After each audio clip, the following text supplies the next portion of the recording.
வணக்கம் நண்பர்களே. ஏற்கனவே வந்து நம்ம ஒரு பீகாக் ஃபெதரை வந்து ஸ்லீவில் வரைஞ்சிருந்தோம். ட்ரேஸ் பண்ணி எடுத்திருந்தோம்ல, அதோடய ஒர்க் வந்து இன்றைக்கி முடிஞ்சிருச்சு. அதை எப்படி பண்ணியிருக்கோன்னா, ஃபஸ்ட்டு வந்து ஸ்டெம்மில் வந்து டல் கோல்ட் சுகர் பீட் வந்து கொடுத்து அந்த பீகாக்கோட இதுக்கெலாம் வந்து கவர் பண்ணியிருக்கோம் ஃபெதருக்கு.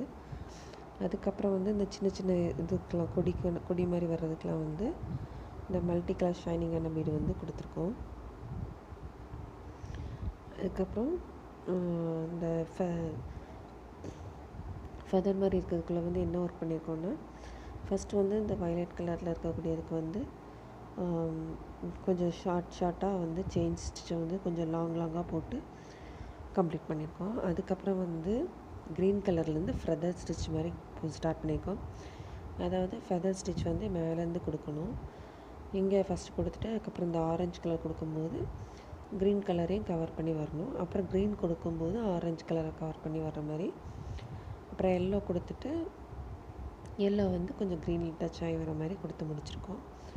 அதுக்கப்புறம் கீழே இருக்கக்கூடிய இந்த சின்ன சின்ன லீவ்ஸ்க்கெலாம் வந்து இது வந்து ஒரு க்ரீன் கலர் வந்து அவுட்லைன் கொடுத்து, அதுக்கப்புறம் ஆரஞ்சு, அதுக்கப்புறம் வந்து yellow orange and light green கொடுத்துருக்கோம். இங்கே வந்து லைட் க்ரீன் கொடுத்துட்டு அப்புறம் ஆரஞ்சு கொடுத்துருக்கோம். இங்கே ஆரஞ்சில் வந்து ஃபில்லிங் மாதிரி கொடுத்துருக்கோம். அதுக்கப்புறம் இங்கே வந்து வயலட் கலர் அண்ட் எல்லோ கலரில் வந்து செயின் ஸ்டிச் கொடுத்து கவர் பண்ணி முடிச்சிருக்கோம். அதுக்கப்புறம் வந்து ஒரு லைன் எல்லாத்துக்கும் ஜரியில் வந்து அவுட்லைன் கொடுத்து கம்ப்ளீட் பண்ணிட்டோம். ரொம்ப சிம்பிளாகவும் நீட்டாகவும் முடிஞ்சிடுச்சு. நீங்களும் இதே மாதிரி பண்ணியிருந்தீங்க.